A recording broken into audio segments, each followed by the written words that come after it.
Welcome to the Total Soccer Show. My name is Daryl Grove. I'm back in Richmond, back in the studio. I'm joined by a man who gets the gold medal for airport sprinting. His name is Taylor Rockwell. Hello. Hello, I like that. I like the golden analogy because I feel like it's representative of Superman getting his power from the sun. Daryl apparently gets his power from this office. Once he's back, he can be loud. It's a big hello. I like to think that this office fueled that frantic sprint to our airplane with 1 minute to spare. So, as you probably knew, we were in Orlando last week for the MLS All-Star game. Mm-hmm. We made a mistake, and if you heard our Richmond Kickers Weekly show, we recorded the end of that show, and then we're straight out of the hotel, straight to the airport. Yes. Our Lyft driver didn't help. She did not. She refused to take toll roads. Added, 20 minutes to the journey. We're about to sprint, Daryl. We're about to sprint. Yeah. Red lights. There's red lights everywhere. Yeah, but after this red light, we're going to sprint. Till the next red light. Well, yeah. 4 stars. But yeah, we really did get to Orlando Airport probably too late to make our flight. And yet we made our flight, one, because of sprinting. Mm-hmm. We really did.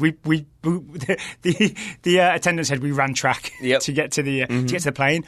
But the kindness of strangers.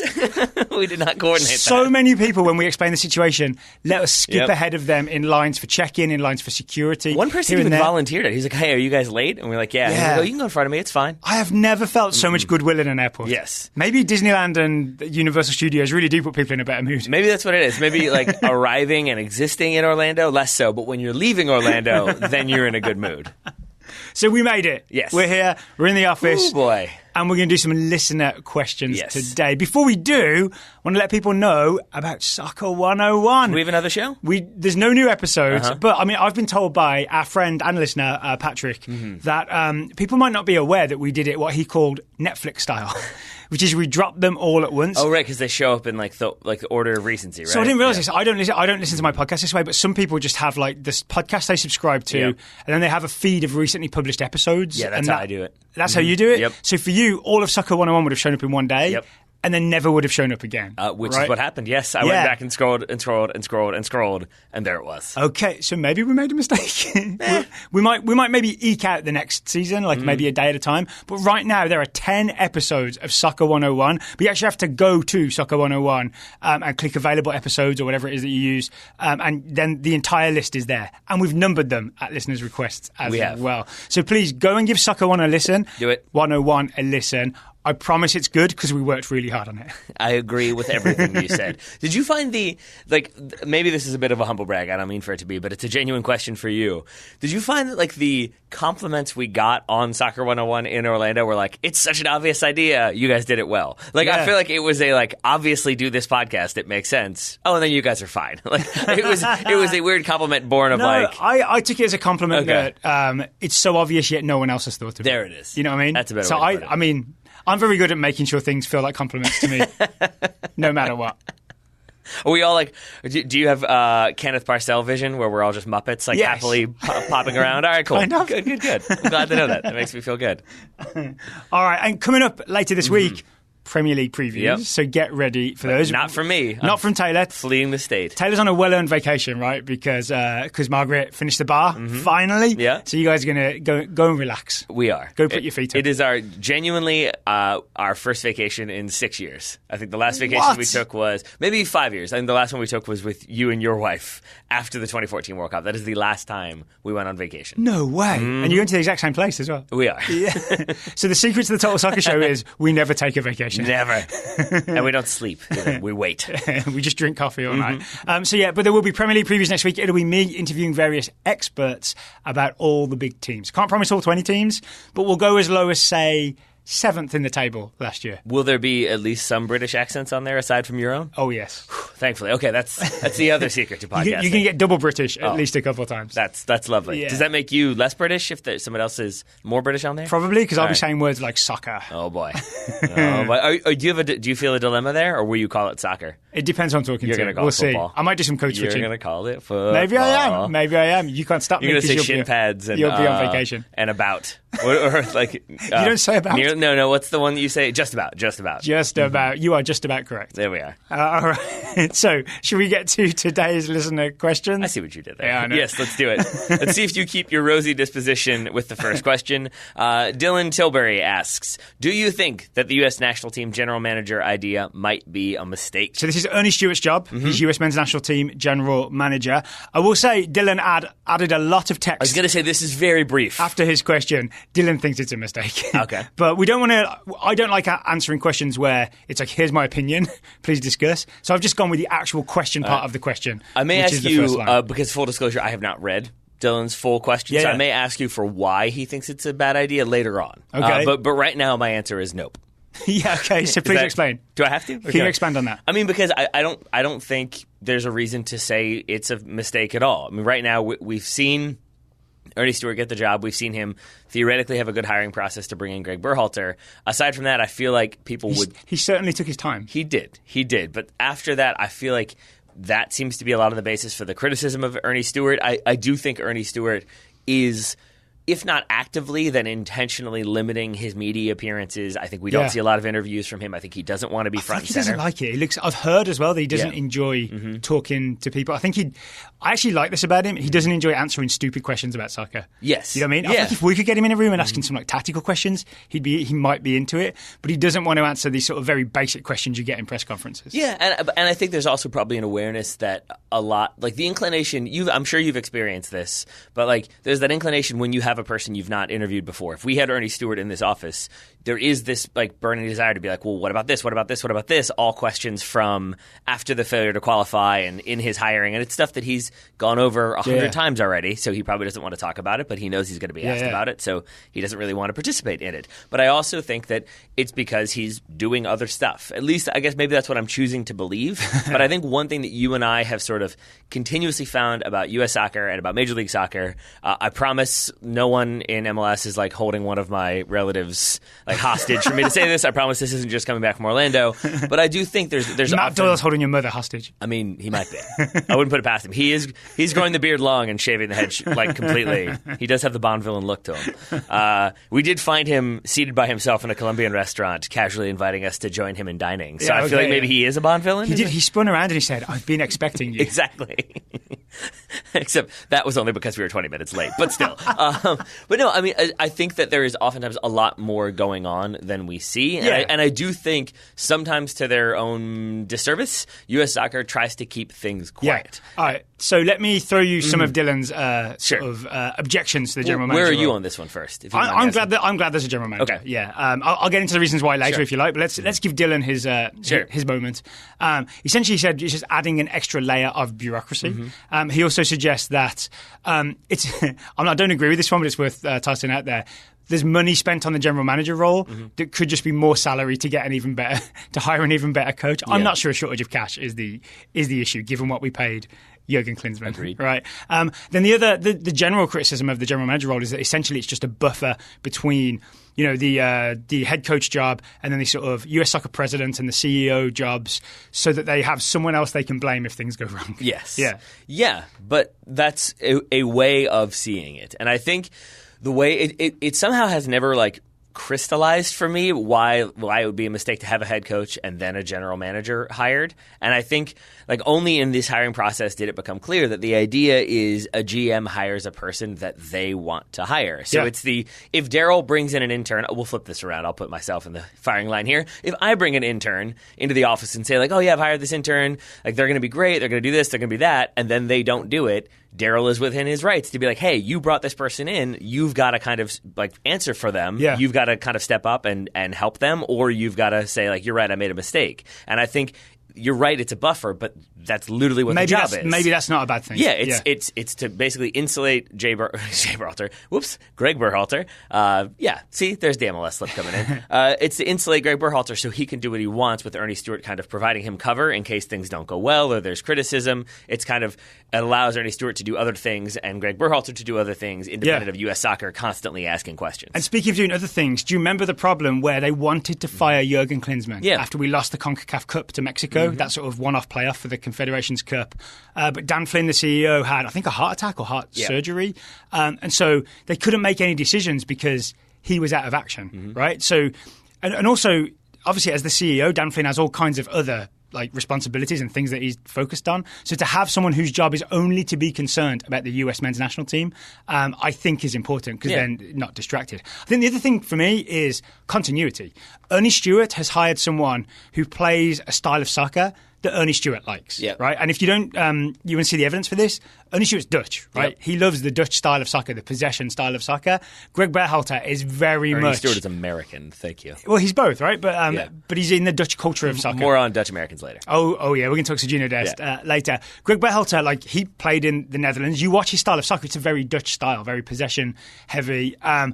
That is now, because of Ernie Stewart, that's the style of US soccer. So if, for example, Greg Berhalter gets fired or moves on or whatever in a couple of years or sooner, whatever happens, you can imagine there's going to be some continuity where if Ernie Stewart's still the GM, and I would hope that you have a GM in place for a long time, he's going to hire someone with a similar-ish approach. You're not going to hire some long ball guy. He's not going to hire Jose Mourinho. No. You know what I'm saying? So it provides some continuity between coaches and a style of soccer, which then everyone's always asked for this. They want an American style of soccer. What is it? What is it? What is it? Right?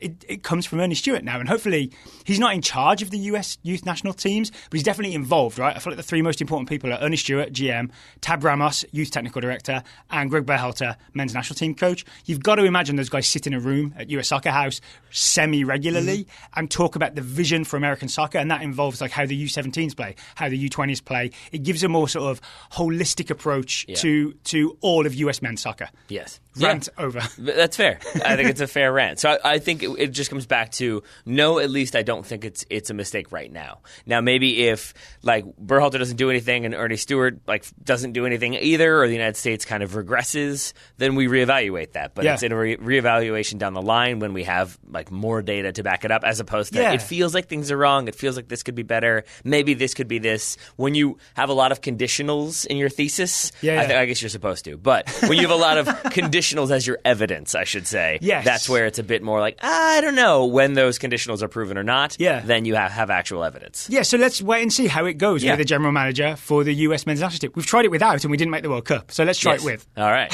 let's try that. Let's try the next question. Okay, you would like me to ask it? Sure. Josh Handelman says, people are naturally freaking out about US soccer possibly losing dual nationals like Sergino Dest or Julian Araujo. So for those who don't know, Sergino Dest gave an interview recently to, I think, Ajax TV, where someone asked him, like, hey, do you prefer to play for the American national team or the Dutch national team?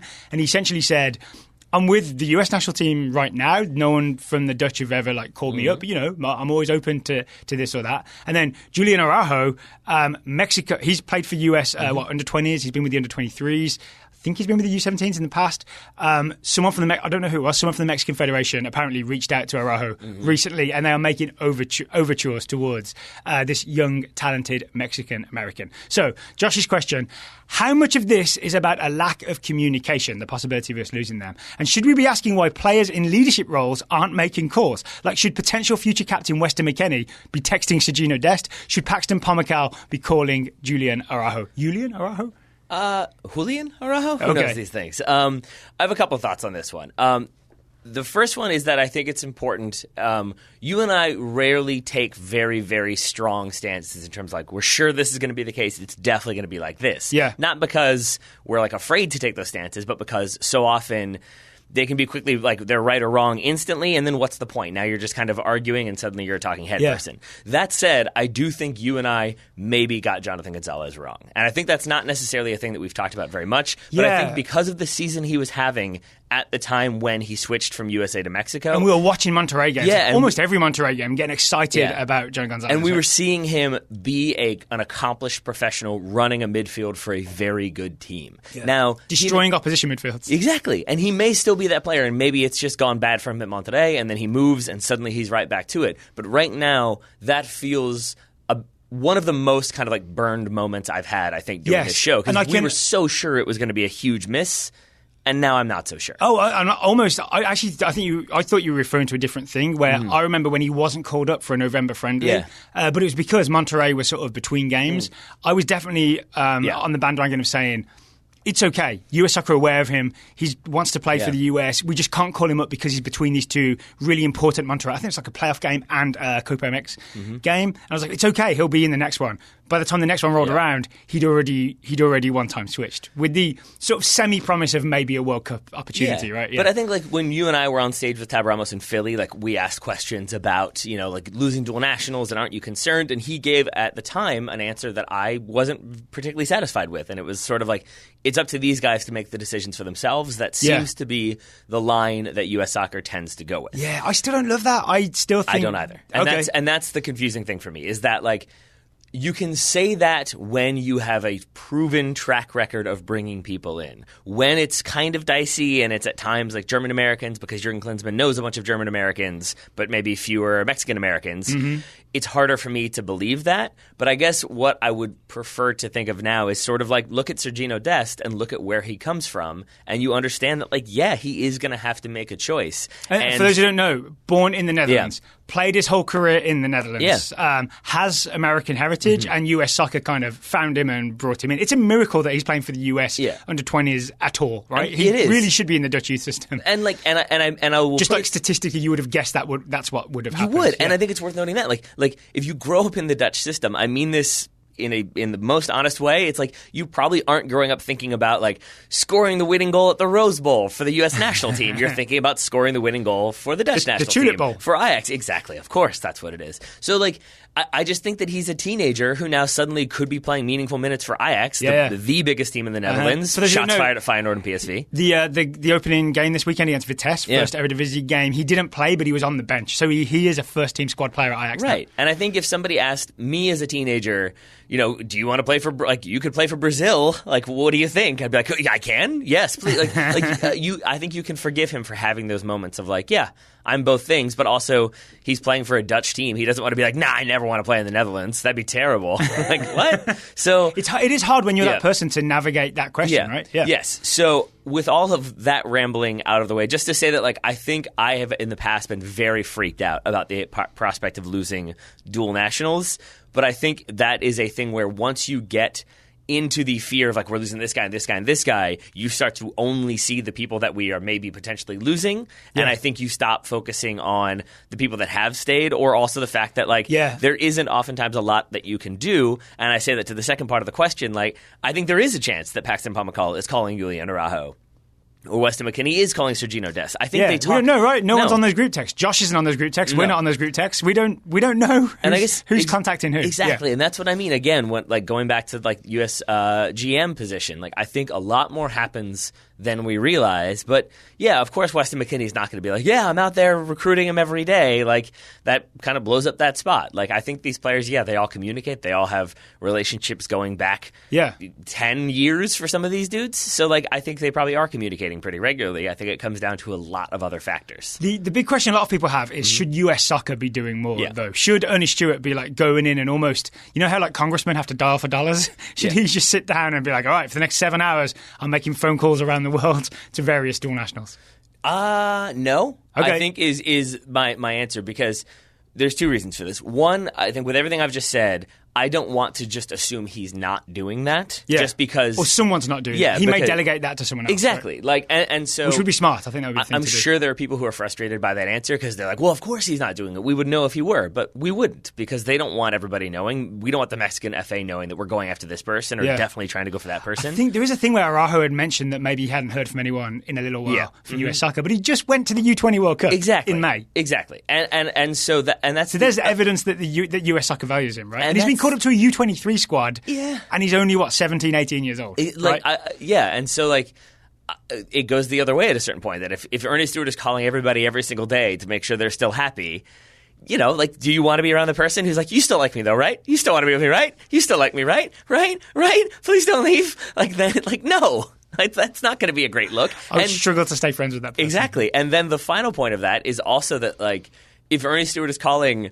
I'm taking it to the extreme level here, but if Ernie Stewart is calling 15 people a day, at a certain point, it's going to be that, like, so what you been up to? Like, scrambling, like, looking through his notes, like, didn't play. Okay. What did you have for lunch? Exactly. Like, oh, no, wait, that's Julian Araujo's page, wrong page. Oh, yeah, you were recently playing with the U7. Like, I don't know. I think it makes things more impersonal and more of a, like, gotta catch them all approach. Essentially, are we just too panicky? I think so. Yeah. I think, because it really, if you pause and think about it, this is where maybe I may be putting my foot in my mouth.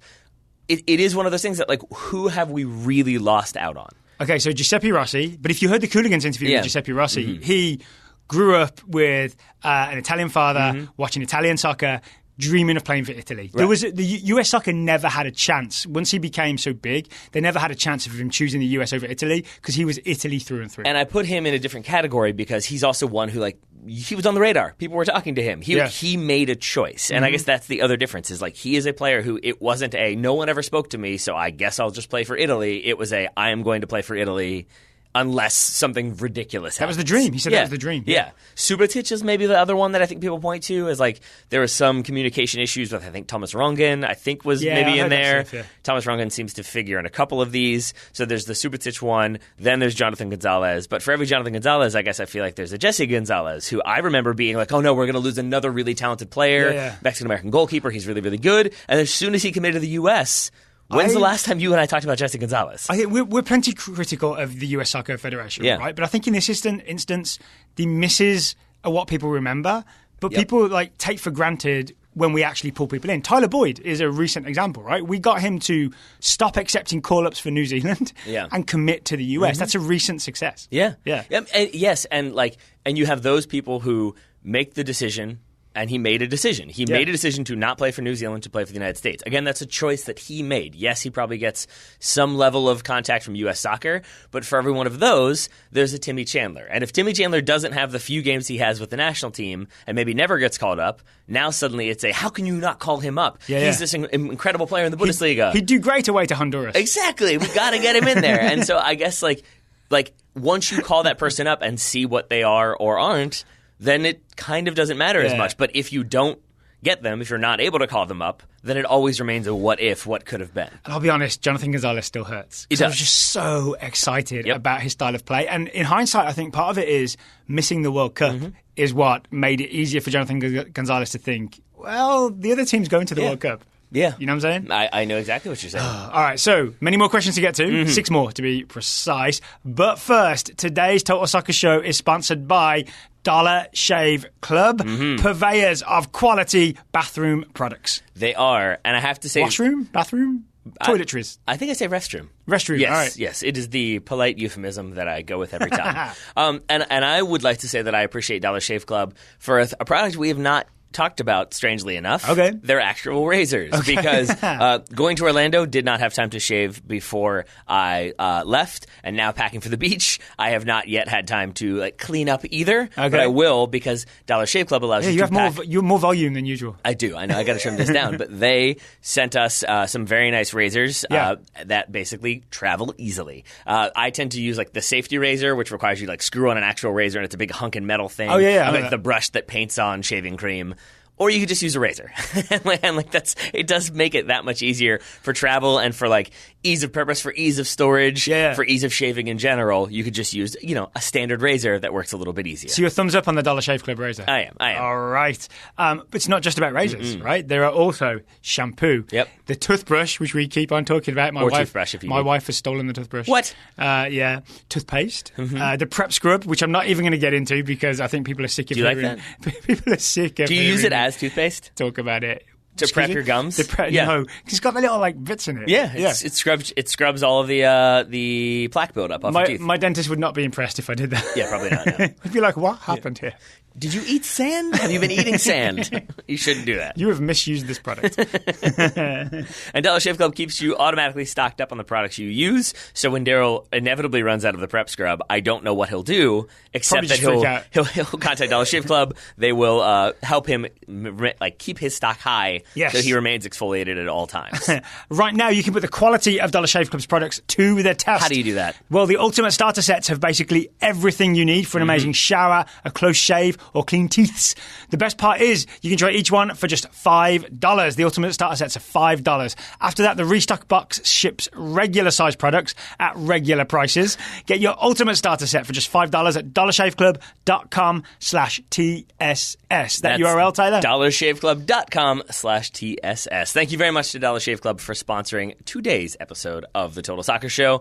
More questions, Daryl. Next up is Keith Earps, who asks, USMNTers Sergino Dest, talked about him, and Nick Lima have both been playing at left back for their clubs, despite being right-footed players. I know you are proponents of left-sided defenders being left-footed, but could they play their way into your USMNT ideal 11?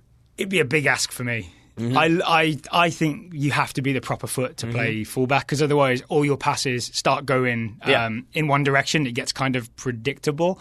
There's also the issue of the way that Berhalter sets up the US men's national team. Neither Nick Lima nor Sergino Dest can play what is essentially left centre-back, right? The reason it's Tim Ream is not because of his marauding runs forward. It's because he's essentially a left-back, so that when a centre-back, so that when the right-back pushes forward or the right-back pushes into midfield, which is it's going to do one or the other, right?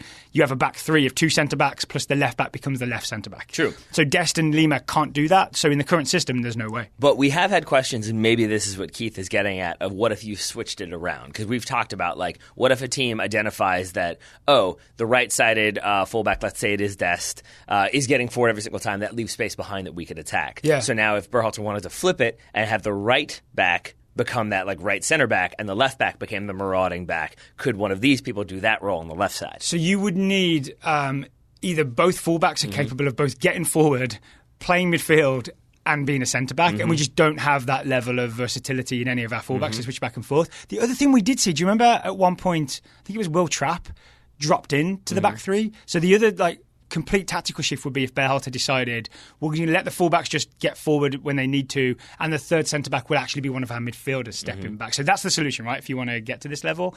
I think maybe, but I still don't understand why couldn't you just flip it and have the right back become the right center back, and then the left back is the one who attacks. Like if you basically just I think you're talking mid-game. No, when we need to flip it mid-game, you need the flexibility of everybody being able to do That's my everything. mistake. No, I just meant at the start. Yeah, like just for like, could you have one of them be your left back if they were going to be the attacking role? The point of doing it the way we do it is to have Pulisic and Areola operating on that left side, and I think you make it harder for Pulisic if he's waiting for the fullback. Like Tyler Boyd waits for the fullback to come forward before he can go inside, right? So I think it makes it more complicated from a Christian Pulisic perspective. It's interesting now we know so much about Berhalter's system, about how all the pieces fit together. But that's why I was leading us towards the idea of that thing where, say, Will Trapp came and made the third centre back, and then both fullbacks can get forward. We kind of tried it against Venezuela as well, right? And it went horribly. Or Jamaica, we essentially had wing backs. Yeah. So assuming that we do get to this space where we want an attacking left back. Could it be Sergino Dest or Nick Lima? For me, it's hard, but it depends what Sergino Dest does at Ajax. If he's tearing it up from left back with his right peg, I think I could live with it. Yeah. Because of the quality of play the quality of competition he'd be participating in. It's kind of hard to argue against, right? It is. My question then would be, though, that like if you want somebody who's a left back but is very attacking and fast, does Anthony Robinson come back into the equation at that point? Do you give him a chance too, or do you think maybe you go with youngsters who haven't yet done That's a good comparison. If you were asking me like who's going to be your attacking left back if we're playing that shape, and the choices between Anthony Robinson and what we've seen of him, and Sergino Dest with his right foot and what we've seen of him, right now I would say Sergino Dest. That's troubling, but I agree. Yeah. Even though he's on his wrong foot. Which just, it says to me how far ahead Sergino Dest is. Yeah. All right. So maybe in that one scenario, possibly you're okay with Sergino Dest at left back. Yeah. Okay. Yeah. Yeah. I'd still be happier with him at right back. And honestly, he's not playing left back for Ajax because they think that's his best position. He's playing there because Ajax already have a couple of right backs, right? They have Veltman and they have Mazraoui. They only have Tagliafico at left backs. They kind of need him to fill in there. It's just his way into the Ajax first team squad is to play left back. It's not that they think that's his best spot. I agree. Okay. All right. So maybe yes is the answer. All right. Where were you on that? Were you pretty much the same as me? I think so. For Ajax, I think it requires, if we're changing, then yes. But I think I would rather see Berhalter tinker with the system as it is and keep the left back as more of a left center back, and then see who can do the right back to center midfield role, and where does Tyler Adams say fit into this equation? Where does DeAndre Yedlin fit in? Those are all questions I'd rather get answered first. What I really want is Sergino Dest to get called up in September. Yes. Yeah. And play I think right so. back. I think so. I mean, again, I'm trying to be more, if not realistic, then like calm in this approach. And I guess I would, like, if Sergino Dest has a Tim Weah where he plays a game for Ajax because they're still having people come back, and then suddenly we don't see him again, do I want a young Ajax player called into the national team when maybe he could stay at the club and continue to develop while we have other right backs who could come in and prove themselves? I don't know. It's a toss-up. I wouldn't be against it, but I'm also not going to be furious if he's not in that roster. Let me give you the optimistic Kenneth Parcell vision. There we go. I see Sergino Dest Bringing it full circle. He's going to play an occasional 20 minutes here and there for Ajax over the next month or two. He gets called up in September for the games against, Mexico and Uruguay. Maybe gets his senior national team debut. Then he's kind of really okay, I'm a US player. The Netherlands aren't calling me. Netherlands have plenty of players, by the way. He's very far from the Netherlands first team. Then by the time we get to the Concacaf Nations League, he's part of the first team squad. He's still occasionally appearing for Ajax. He's in the first team squad there. We can cap tie him in a CONCACAF Nations League game against Cuba or Canada. All right. There we go. There we go. Problem I like solved. that. I did it. You did it. And I would add one final thing to connect this with the dual nationals question. Also, the communication. Yes, question. if you're calling someone up just to cap tie them, flip that around and imagine the Netherlands did that with Sergino Dest. They just called him up to an official competition and then they had him and that was it. We'd be pretty mad. And if he never got to play for the national team, he would be too. Yeah. And I also think that can happen with dual nationals going the other way. That if the U.S. is just calling people up to cap tie them, but then doesn't have long-term plans for them, now you're preventing them from playing from another team. Yeah. That doesn't look good for you either. And if that goes poorly, then suddenly if you're a dual national, maybe you're that much more hesitant to commit, but because of what happened to whatever other player who now can't play for a national team anymore. And that's why my Kenneth Parcell version had Sergino Dest as part of the first team Ajax squad, because then on merit you would think, okay, this guy's worth calling up to the senior national team. Ready for the next question? I am. It's moving away from the men's national team. Hooray! Jim Gottemeyer asks, why are teams in European countries and leagues like Scotland, where the last champion other than Rangers or Celtic was in 1985, it's got to be Aberdeen under Alex Ferguson, right? Why are those countries okay with not levelling the rules so that all teams could have a chance to win a title? So essentially, why aren't leagues like the Scottish Premier League enforcing parity so that teams like Rangers and Celtic can't run away with it? And if not, what are some options to rectify this? So, Scotland specifically, they've tried stuff. They've tried to do the thing where at the end of the season, they split the table in half and then the top half plays each other and points are elevated and so teams could theoretically catch up. Yeah. So that's never enough to break the Rangers-Celtic dominance, which right now is kind of Celtic dominance, right? After Rangers' tax problems. Yes. And I think that there's this is maybe me going too in-depth on this one, but I feel like there's an element of if Celtic always win, then Celtic always win. And if you're an SPL team who maybe knows they can't compete financially, but you don't have 5 other teams who are constantly competing for the title, put it this way, Everton can finish 6th in the Premier League or 7th in the Premier League a few times, but eventually... Not if Wolves have anything to do with it. True. But no, that's a good point, that if Wolves jump Everton, there's a feeling of oh no, now they're regressing. We got to push even more. Yeah. We got to make something else happen. Whereas I think if no matter what, Celtic are winning, then maybe those owners are less inclined to spend the money that they don't really want to spend because it's not going to matter that much in the end. And from a league perspective, why kill your cash cow? Yep. That's my big thing. When the league is selling, say, the TV rights, one of the draws when you're the Scottish Premier League or Scottish Premiership is to say, hey, we got Celtic, we got Rangers, they're sort of the Barcelona and Real Madrid of Scotland. If you want to screen the games of these teams, which have so many loyal, passionate fans, you got to pay us this much money, right? If you enforced some parity, where it would essentially involve knocking down what Celtic could spend, so that they're level with Midlothian, Hearts and things like that. You know what I mean? You suddenly make your cash cow less attractive. You kill your cash cow, essentially. Yeah. So you'd be destroying the most valuable property that you have when you're trying to sell your league. That's why they don't do it, because they want the big teams so they can sell the league. Yeah, and look at...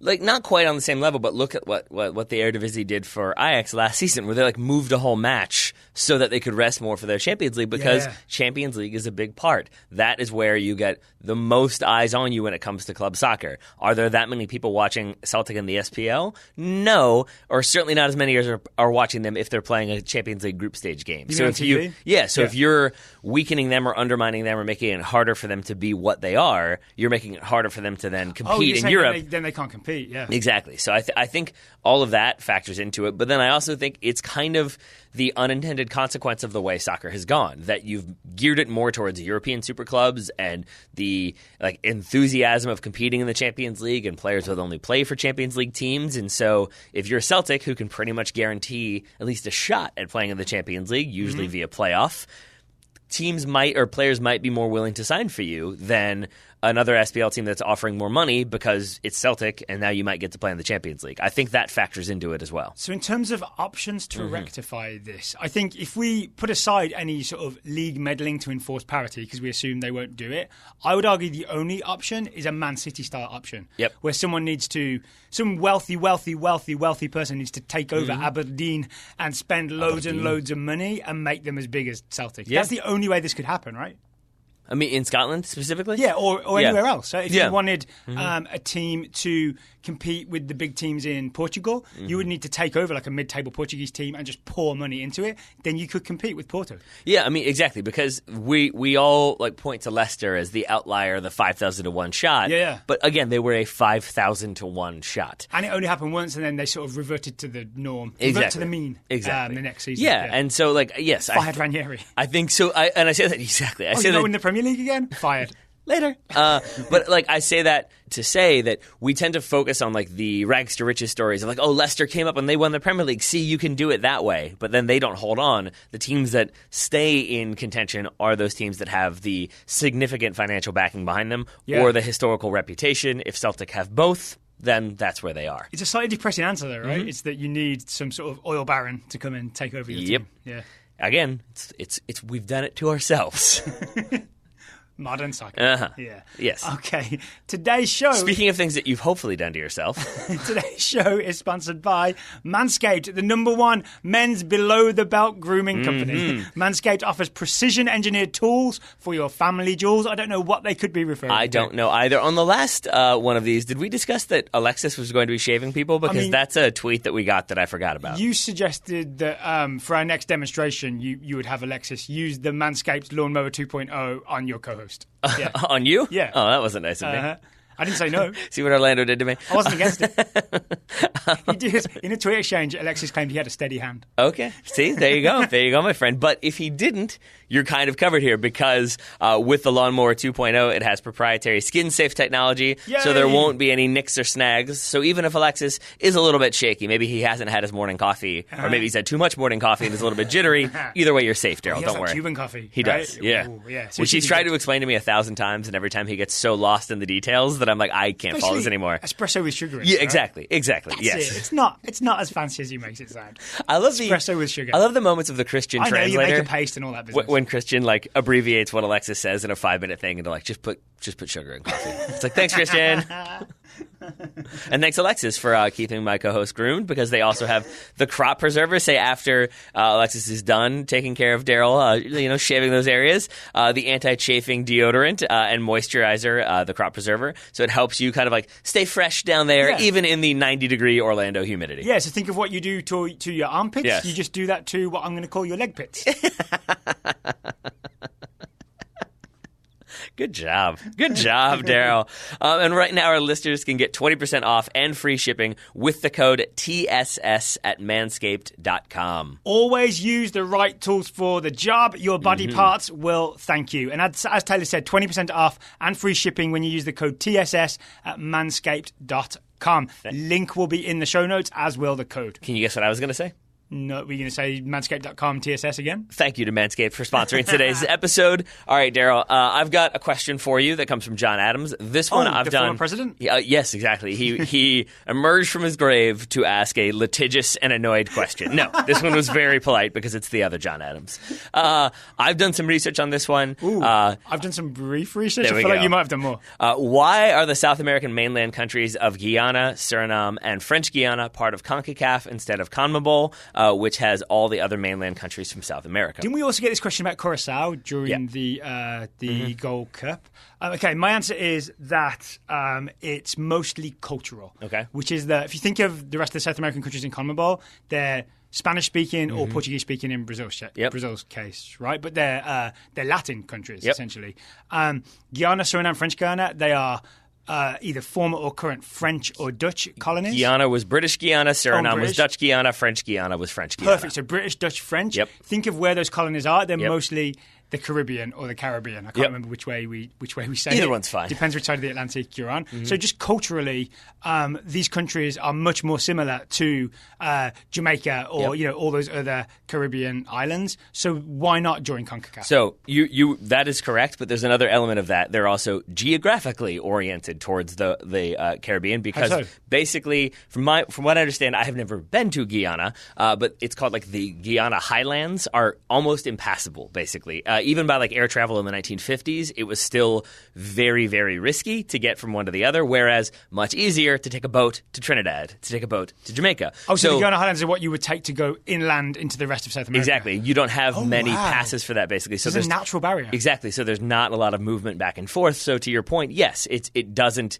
become more like similar to its Latin neighbors. They stay more Caribbean, British, French, and Dutch oriented. It's easier to travel out that way. Yes. And so I'm not calling out John Adams on this because many people ask this very similar question. I think if you just look at it on a map, you're like, oh, it's connected to all those countries. Yeah. But if you go down to, as I've just learned, if you go down to ground level, you'll be like, oh, we can barely get to the rest of South America from here. Yes, there's that. And then the final thing, which I think is pretty interesting, is that the three nations, literally those three, so John was very helpful with this question, are founding members of the Caribbean Football Union. Okay. So that's the other element there, which predates CONCACAF. CONCACAF doesn't exist until a merger in 1961 that basically brings together like North America, which I believe was like it would be Mexico, United States, Canada, and I think Cuba for whatever reason, and then Central America. Because it's in North America. Exactly, and then I guess that's true. But you would think of it more as the Caribbean, because the Caribbean Football Union being the third, they all come together. That's CONCACAF.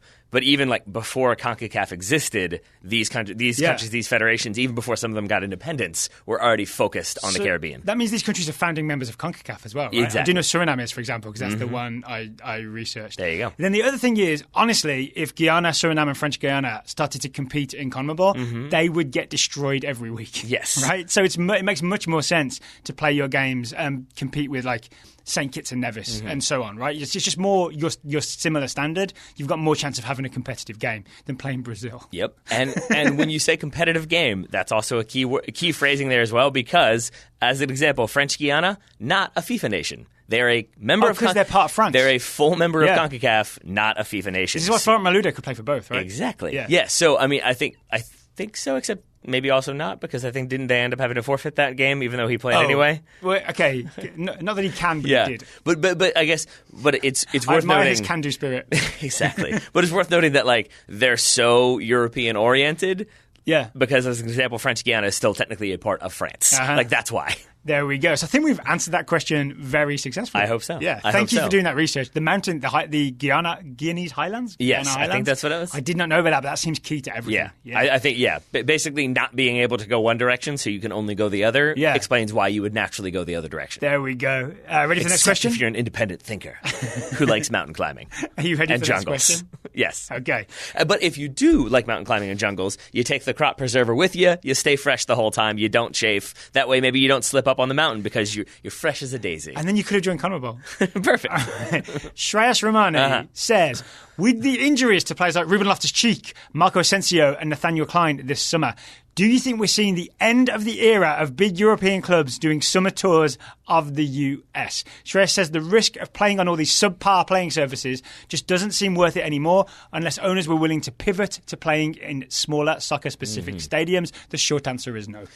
I was going to say, my answer to Dylan Tilbury's question was nope, so this time it was just going to be nope. But my answer is because money. Is that a succinct enough answer for you? Absolutely. These teams charge an absolute fortune to turn up and play in the United States. Can we pause for a moment to say that I'm not sure, I'm sure there are people out there who do not know that. I'm sure there are people who do, but can we pause on that one for a moment so you can explain that? What do you mean when you say these clubs charge? Okay, let's say the International Champions Cup, right? Teams don't just turn up to play in that because they want to win the International Champions Cup. Teams turn up to play in that because the organisers of the ICC, what is it, Relevant Sports, I think it's Charlie Stiltano, pays them a fortune. They get essentially an appearance fee to come and play in the United States. That money is so attractive that teams find it very hard to say no to it, even at the risk of players getting injured. All right, so that part's explained because now it makes even more sense. It's not the if they sell out the stadium then they get a percentage of the tickets. They may get that. I don't know. But they're getting such a massive fee that, it's always the going to be All-Star worth game, it. Atletico Madrid didn't turn up for free. No. They weren't like, oh, we'd love to play in... We've always wanted to be in a skills competition. Yeah, we've always wanted to do the skills challenge. We think João Felix would do Since really well. 1996, or 98, when we first saw it, we knew that was for us. I'm sure they enjoyed it, but I'm sure, I can't prove it, I don't think, because there's no paperwork, but I'm sure Major League Soccer or Soccer United Marketing paid Atletico a fee to turn up and play in the All-Star game. Yes, 100%. Now, I interrupted you before when you were continuing on your rant monologue, just to make sure it was clear that clubs were paid. Where did you want to go from there, or do you want me to jump in now? I mean, no, just that is the reason why it won't stop happening. All right. I mean, they could demand better playing surfaces, but the problem is, if you're playing at, say, correct me if I'm wrong, say MetLife Stadium, I think it's a nice big stadium in New York, right? You can get more people in there. Jersey. Make more money. Sorry, Jersey. The New York area. Make more money there than doing it at Red Bull Arena just because the MetLife Stadium is bigger. Right. I don't know what the surface is normally. Is it artificial turf? I think it's grass. They do. I always see grass laid over the top, right? And you see it in those like weird rectangular sections and there's little gaps between them and sometimes players trip up. But if the option is we take a risk and we have this like temporary surface at MetLife Stadium and everyone it's a bit shaky, or we do it at like what's Red Bull Arena, 28,000 seat Red Bull Arena, something like that. They're going to go MetLife every time, of course. Yeah. And with that in mind, I would say to Shreyas's question, I'd say the opposite. I think we're in the beginning of this experiment. I think, like, really, I mean, it is only in the last 20 years that even less than that maybe that teams started having these sort of competitions and tours. The first one I remember around the first ones were Manchester United when Tim Howard first signed. So early 2000s, late 1990s. Yeah. But I think we're probably moving in the direction of if anything, they're going to try to make the International Champions Cup more competitive. They're going to want it to be an actual thing that people care about. At some point, I'm sure there will be some sort of way of having it be a spot at the Club World Cup or something as a way to incentivize it, because I think that's what they want. They want to be able to make more money playing more games around the world where people otherwise wouldn't get to see them. Yeah, and I don't know how much you want to get into this, but I personally just don't like it. We've had sponsorship offers from things like the International Champions Cup, and it always makes me feel a little bit I don't know, because you're going to charge $200 a ticket. Yeah, I mean, to see the reserves. To see the reserves, and to sort of almost the thing that I get uncomfortable with is that it feels like you're being used for branding. That Liverpool, as an example, can say, or Madrid can say, we sold out the big house in Michigan. That's how many people love Real Madrid. American sponsors give us more money. That's kind of what it feels like. It's not as though they're coming here because we're finally allowing our fans to see us in the flesh for all the years that they've supported us. If that were the case, they would have open training sessions that didn't require the corporate sponsor package. The thing that really grinds my gears, as Peter Griffin would say, is just the idea that you're being sold a thing of you get to see the real Real Madrid first team, but then you turn up and it's a lot of reserves, right? It's not the guys you expected to see. I appreciate that you didn't go the final Peter Griffin grind my gears route of just cursing out random things. Thank you for that. I appreciate your more articulate approach. I'll do that off air. So I mean, I think the reasons for not doing it are very obvious and very clear. Managers hate it. Players don't seem to like it. Injuries happen. You have to play all over the place, traveling all over the place, getting used to random competitions against random opponents of varying quality. And with all that said, cash money. It all balances out, right? It all balances out. One thing weighs a lot heavier than anything else. Yes. Including injuries to Asensio and Klein. True. But if, say, they got really severe injuries, the most type of severe injuries, Daryl, what could they or should they have done? That's a painful transition because we're about to talk about life insurance. That MetLife side would have to be pretty bad if life insurance was coming into play. Bain is the groundskeeper at MetLife Stadium. That makes sense then. See? That makes sense because today's show is sponsored by Policy Genius.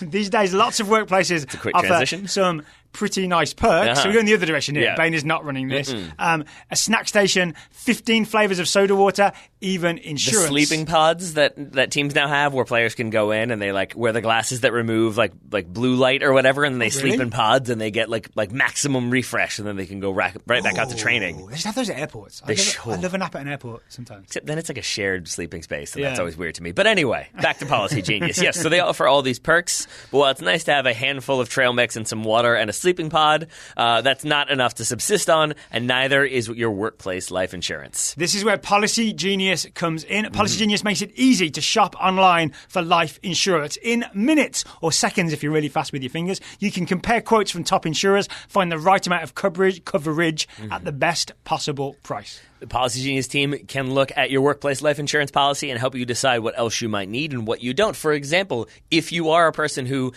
randomly has life insurance that covers you in the country that you're operating in or the continent you're operating in, but not other ones. So if you are Ruben Loftus-Cheek and you come to the United States, you never know what's going to happen. Maybe you want life insurance that will definitely cover you in a certain part of the world.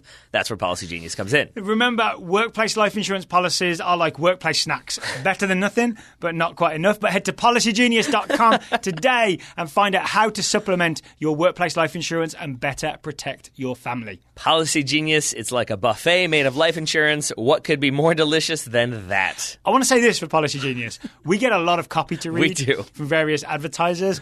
Often we don't read it word for word because it's not that great. Policy Genius is pretty good. It really is. If I was grading this, I would say they chose a theme and they stuck with it. They did. Yeah. And they made some puns. Without being like, stick to the theme, but make it your own, which I do appreciate. So thank you, Policy Genius, and go to policygenius.com. And thank you to Robert Cordova for our next question. Why does the United States not compete in the 2019 Pan American Games football competition? It starts next week. I think that's this week. But it doesn't seem like American soccer fans know that it exists. Yeah, so it's happening right now. If you don't know about the Pan American Games, which I did not, it's basically the Olympics, but just for the continent of America, all of America, right? South, North, Central. Yeah. The US qualified. So the US sends teams to the various events. It's in Lima, Peru this time. The US qualified for the soccer tournament by winning the Concacaf U20 championship, which also qualified us for the U20 World Cup. That qualified us for the Pan American Games. We declined the invitation. Mexico went instead. There we go. Yeah. So it's a U22 competition. It is.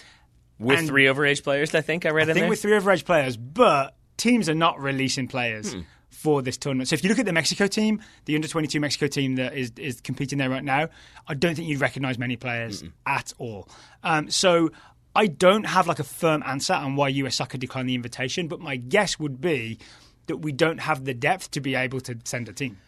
Yes, I would. Right? MLS teams couldn't spare the U22 players to go off and play in the Pan American Games right now. I would extend that further to we don't have the depth also because of what this summer has been. We had the U20 World Cup. We had the U17s in action. Then we've got Major League Soccer ongoing. So, yeah, I think in terms of lots of players have played lots of different places. So maybe it's difficult to then get them cleared for another competition. And I think with that in mind, my answer to this is basically like the only reason why we would compete at the Pan American Games is if there were a specific reason behind it, similar to why Neymar played in the 2016 Olympics and not the Copa America or the Centenario. Yeah. Because it's like we want to win this, we're prioritizing this. Yeah. If you're not prioritizing it and sending at least a decent team with a decent coach, you're essentially expending funds to send a C team so that those guys get experience. You could argue that that's useful. You could also argue that if they're never really going to be on the radar when the United States is at full or reserve or like secondary reserve strength, then why expend the resources? Because we could send a great U20 team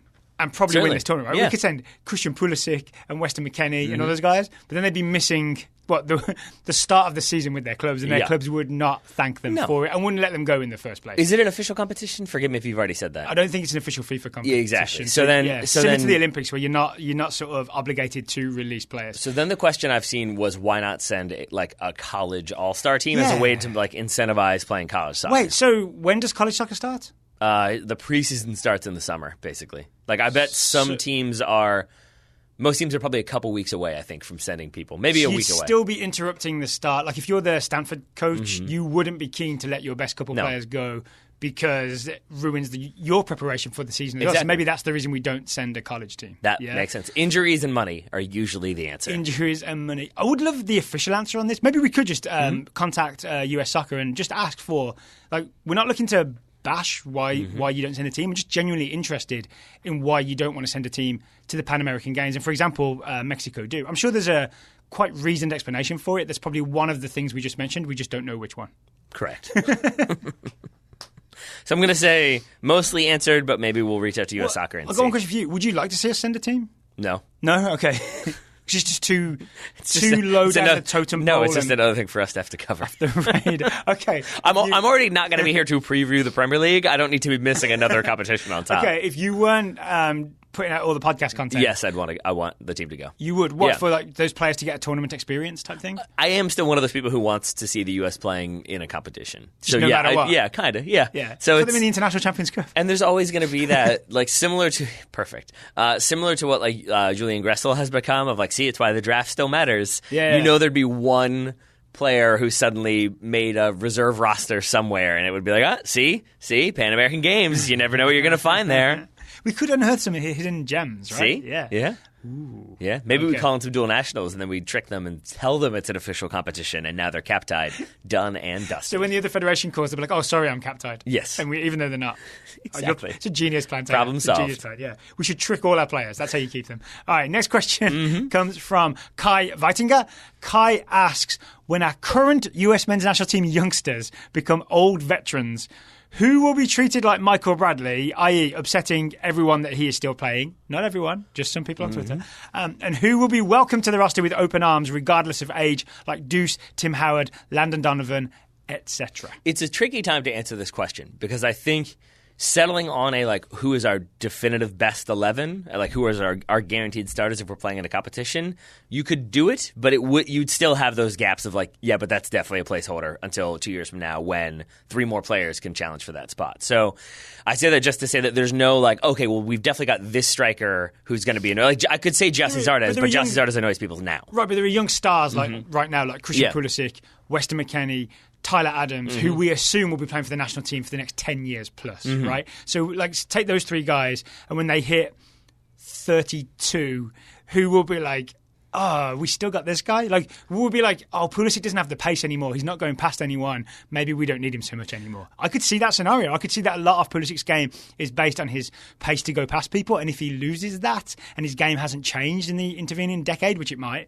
I could see people being like, oh, maybe we don't need him anymore. Yeah, I could see the same with... Tyler Adams has lost a step. He's not closing people down anymore. I was going to say, I think all 3 of those are surprisingly, because I think Weston McKennie I have as like more similar to Jermaine Jones in terms of player model of like charging all over the place, box to box, will put out fires, might be overly aggressive, but can make up for it because he's young, because he can recover fast in terms of his fitness. And he's like a good attacking player, right? He'll hit killer passes and things like that. But if that starts to go, if some of that fitness, if some of that mobility goes, it's the same thing that happened to Jermaine Jones. Suddenly we're like, should they be a center back? Should we keep calling them in? Yeah. That's one. And then Tyler Adams the same. Yeah, if he loses a step and gets a little bit slower, he'll still have the passing ability. But that's like a direct comparison to Michael Bradley. Not that Bradley was ever Tyler Adams fast, but just that... He was all over the place. We called him the apex predator. I remember we used to call him an MB90 was his other nickname. Of like, he goes the full 90 every time, but not in a critical way. Yeah. But like, once that like mobility goes, I can just see the like, I remember Tyler Adams and he covered every blade of grass, and now I don't know. Like, I don't know if he can still do it anymore, even if he's like the best passer on the team. It won't matter. So we've essentially said all 3 might end up in Michael Bradley territory. I mean, anything can happen. I mean, I would argue Tim Howard towards the end, we were maybe a little too soft on him, right? I mean, you think of the goals against Trinidad, he did not look particularly mobile. I mean, everybody... And the adductor kept going, remember in that qualification period? Yeah, he couldn't take goal kicks. It's the Jack Black rant from High Fidelity of like, is it fair to judge a formerly great artist by his latter-day sins? Is it better to burn out than to fade away? And like, here, like, look at the 3 that are listed there, Clint Dempsey, Tim Howard, Landon Donovan.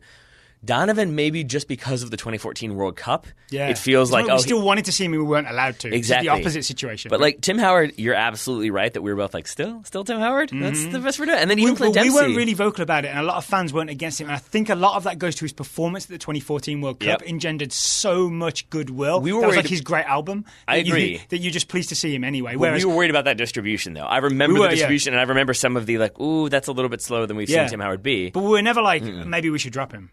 Maybe not, but I feel like vocally. We didn't campaign for it. I feel like we were just sort of like. Doors. I think there was more of a like, we'll just call that goalkeeper in. That's fine. Glenn Dempsey was one that you and I talked about how he shouldn't be starting anymore. Like that, we had that conversation. I kind of like the Bruce Arena plan of have him as a secret weapon on the bench. Exactly. Yeah. So like, I think everybody has their moments where they start to be like, maybe we don't need you as much. But yeah, I guess it comes down to how vocal those cries are. And I think if we're looking at like the player, this is where, to my initial point, this is why it's tough to say it. Because like, I don't feel like I know Tyler Boyd well enough to know his disposition, how much fans like him, or even if he'll be around long enough to be in this position to be Michael Bradley. I don't know how many of those players we have on the rosters right now. Yeah. The three that we've talked about are the three that I would expect to be in there most consistently. So those are the three that make the most sense to me. Here's actually what I've just realised is it's not about the players or their playing style and how that changes. It's about events. It's about Michael Bradley being part of the failure to qualify and being the captain when we failed to qualify. Plus the return to Toronto. I think those are like... Plus the return to Toronto. Yeah. So like career things that have happened Yeah. are what turn fans against players. Whereas again, Tim Howard, because he had the 2014 World Cup, everyone was a lot more forgiving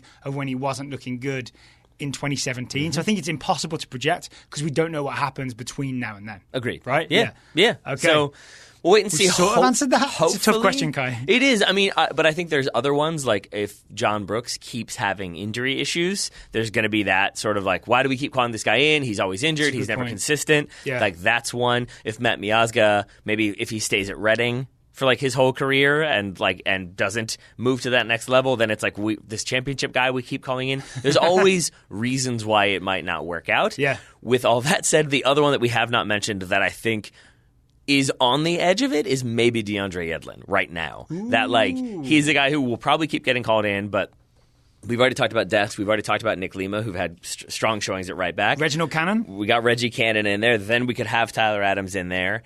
That question of like, should DeAndre Yedlin keep getting called in? Exactly. You want to get him cap-tied and trick him. Like DeAndre Yedlin might be that one that like, really? We're calling in DeAndre. Like, I'm not saying this is the case, but like, or even that I agree, but like, there may be those people who are like, really? We're calling in DeAndre Yedlin and not Nick Lima, who's starting and has proven he could do it, or not Sergino Dest. Like, I could see that narrative happening fairly quickly too. It also depends what happens to Yedlin in the Premier League. Also that. This year. We don't know if Steve Bruce is a Yedlin fan or not. You mean when Newcastle get relegated? Is that what you meant? Kind of. Yeah. Kind of. Yeah, by the way, we have not done any Premier League previews so far. I don't think you've done anything in terms of like recording or interviewing people. That's a nailed-on prediction for me. Is that right? Yeah, they're getting relegated. Oh. Sorry, Newcastle fans. It's not your fault. And then if you think of like who people might want to buy from Newcastle, like if they want to pick the carcass of Newcastle after it goes down, like Miguel Almiron might get some offers. I'm not sure Yedlin. There's going to be like a line of Premier League teams being like, oh yeah, get us some Yedlin. This whole season for Newcastle, I think, should just be the Goodwill Hunting gif of Robin Williams saying it's not your fault over and over and over again to the Newcastle fans and maybe the players too. Yeah. Yes. That's about where I am with that. Oh, Rafa Benitez went to see about a girl. He did. Exactly. In China. All right. 8 questions asked and answered. I really hope that's what he says. If you have a question for us, please submit it via totalsoccershow.com/questions. Hopeless romantic Rafa Benitez. we mentioned he'd be very tactical about it though. He certainly would. He's not just aimlessly driving to the West Coast. Yeah. He's going exactly where he needs to at the exact right moment in order to make it happen at the exact right time. We have a defensive game plan. Exactly. We love answering questions that are just questions. Mm-hmm. If you like submit your opinion and then put thoughts ? On the end, there's a good chance we don't answer it. Here's my 36-page thesis. Yeah, just give us a question that ends in thoughts ? 1 or 2 or at most 3 sentences, right? Just a question and we'll answer your question. I mean, totalsoccershow.com/questions. I will say I tend to be on the longer side in terms of my emails and my language, if that wasn't obvious from me talking right now. So I understand the inclination to write a whole paragraph. Yeah. But you don't have to justify your question. You just got to ask it and we'll probably answer it at some point. But I've definitely done that thing where like I write this long thing that's very carefully chosen. I'm like, this is the picture of wit, and then I like read it later and I'm like, that was real long. Like, and it's really easy in the moment to see your words as like unique and amazing when in reality they're just a wall of text to somebody else. And we appreciate a chuckle when we get a clever email, but you've also got to bear in mind we get so many questions and so many emails. It's actually a lot of words for us to read. Sometimes my eyes fall out. So we always appreciate a short, sharp, to the point question or email. And then I have to call Daryl the wambulance because of all the tears. We also get many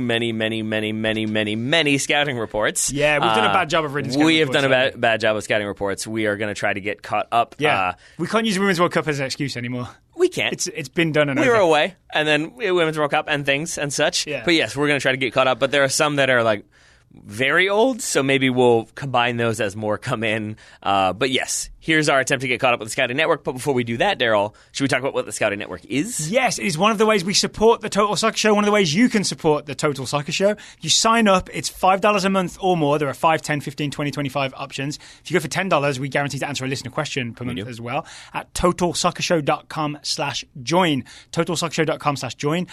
Whatever level you sign up at, 5 or more, we assign you a young player to keep an eye on and send us nice, brief scouting reports, and then we can update listeners. It's a really good content segment of the show. It keeps us updated on youngsters like, say, Danny Leva, who I see there's a scouting report coming up on, young Americans, exciting players overseas, all that kind of stuff. And then we have this section at the end of the show where we read the scouting reports. Let's read those scouting reports. All right, you want to go first or you want me to go first? I'll go now. Richie Garcia. Is it good news? Yeah. Okay. Scouting Emerson Hyndman, the 23-year-old American midfielder on loan at Atlanta United. Emerson has been building chemistry with his teammates, going the full 90 in a 2-0 win against DC United and a 4-3 loss in a wild match versus LAFC. I saw that one. The important thing to note was that when Atlanta were trailing 4-3, De Boer chose to take out their most expensive player, Pity Martinez. He was not happy about it. He was not. In the 59th minute, left Emerson in the game. He's key. Finally, Emerson Hyndman is key. Hooray! Yeah. Francisco Sarmiento is scouting Danny Leva, the 16-year-old. This is you and Bobby talked about him on the Top Draw Soccer Show, right? Yep. 16-year-old American midfielder for the Seattle Sounders. Francisco says Leva played the full 90 for the third game of his Seattle Sounders career, so full professional minutes at 16 years old. Decent. And was involved in the build-up that led to the eventual Jordan Morris goal that helped Seattle get the win. Francisco hopes that Leva gets cap-tied soon as a number 6 for the US, as he's also eligible for Mexico. Uh-oh. Francisco, my friend, you got to wait. You got to wait. You gotta wait He's a little bit of 16 time. years old. He's playing for the U17s. He might play at the U17 World Cup. We are not cap-tying a 16-year-old just to cap-tie. Why not, right? Daryl? What are you afraid of? What if Mexico gets him? I'm afraid of us just like randomly giving caps away to players who, like, honestly, your conversation with Bobby was about how Danny Leva's running style is weird, and maybe that might be a detriment to him in the long run. Yes. Yeah. Like he's hunched over a little bit. It's so weird to be mean to a 16-year-old. I know. Well, but also there's a lot to like about Danny Leva as well. There is indeed. There's a lot to like about Tyler Boyd, who's scouted by Nathan Heilman. Tyler Boyd, the 24-year-old American winger for Besiktas. All-American. We didn't even have to say New Zealand. After completing his expected transfer and signing a 4-year contract, All right. Tyler Boyd made an eventful debut in a friendly against, I'm going to say, Kocaelispor in a 7-1 win. That's what I would have gone with. I think there's probably a hook there. If not, then it's Kocaelispor. Boyd came on at halftime and was credited with 2 assists, although in reality one of them was an MLS secondary hockey assist and was heavily involved in the build-up that led to another goal. His best moment was the MLS assist where he bodies up the left back on the ball over the top to get position, then skins the same poor left back to get to the touchline and slide in a pass to the near post, where it was flicked across to Ozan Akgun at the back post for the goal. I'm still excited about Tyler Boyd. Something weird happened at the Gold Cup. We still don't know, was it an injury or did he fall out with Berhalter in some weird way? But there was enough there for me to think there's going to be some Tyler Boyd moments for the US men's national team. He's doing stuff for Besiktas this season. There's definitely reason to keep calling him in. Look out, Canada. We're going to crush you in the Concacaf Nations League. In your face. Yeah. Nick Imhoff is scouting Emmanuel Sabi, the 21-year-old American forward for Holbrook. Generous Maple Leaf faces. Nick says Sabi picked up his second goal and second Man of the Match award in 3 games this season. He lost his defender by dummying to create space and then sent a curler into the side netting. I saw this on Twitter. This is a great goal from Emmanuel Sabi. It is. Have you seen it? I have. Did you know that he has a teammate? 2 American teammates, in fact, at Hobro. Who are they? One, I forget who the other one is, but one is Christian Kappas, scouted by Mark Counterman. Christian Kappas, I think it's Kappas and not Cappy. Travis and I have had this conversation many times. 19-year-old American midfielder for Hobro. Kappas came off the bench to help Hobro draw on the road against Eschberg. He sent a tremendous long ball in for the tying assist in the dying moments. All right, so Hobro is a team to watch. Roland Klein is scouting... Said everyone all the time. Scouting Colin Fernandez, 22-year-old Peruvian-American midfielder for St. Louis FC. Roland says the one-time Chicago Fire signee made his triumphant return to the Lou last Saturday, playing 75 minutes in a 3-0 win over Bethlehem Steel. He notched an MLS assist by beating 2 Bethlehem Steel defenders to find Mastakacha, whose cross was nodded home by Kyle Grieg to open the scoring in the 41st minute. That's Colin Fernandez, Peruvian-American. And potential but likely congratulations to St. Louis on their potential possible MLS expansion bid. Oh, yeah. Isn't there an announcement in St. Louis coming soon? Yes. Whatever could that be? What if it's just a rejection? Like, nah. And they walked off the stage. Good stuff, John Garber. Just Garber going thumbs down like John McCain did for the Republican healthcare exactly. bill and walking away. I would have gone Joaquin Phoenix and Gladiator. Yours is better. Brian Hoysa scouting Sergino Dest. Mine was a happier moment for me. This is definitely true. Sergino Dest, 18-year-old Dutch-American fullback for Ajax. What, you wanted Maximus to die? No, I wanted McCain to vote no. There we go. Yeah. Dest Do you know why? I want to live. Oh, do you? Yeah. Okay, fine. That's fair. Dest made his debut with Ajax's first team last Saturday, playing left back for the entire match in a 2-0 win over PSV in the Dutch Super Cup. Yeah, he sure did. He played like he belonged and nearly scored when he hit the posts. It was a little bit selfish when he hit the post. I don't know if you saw this, but he probably should have been squaring that. Hey, you know what? Yeah. You miss 100% of the shots you don't take, Daryl. Michael Scott, also Wayne Gretzky. Well, in this game, Sergino Dest missed 100% of the shots he did take, so... No comment. He did look good, though, apart from that. Russell Varner is scouting Alex Mendez, the 18-year-old American midfielder for Ajax.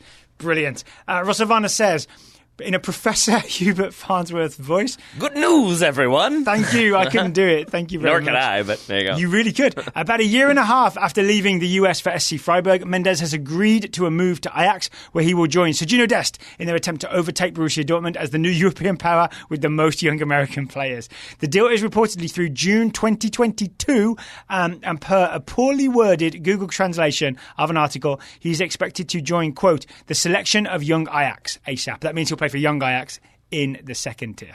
That makes sense. Yeah. And we talked about this on the Cooligans, right? So people may not have heard it, but if you get signed in the Netherlands and you're a non-EU player, you have to be paid a certain salary, which means they've properly invested in Alex Mendez. Woo! Really excited for him at Ajax. Proper investment. He's the new Christian Eriksen.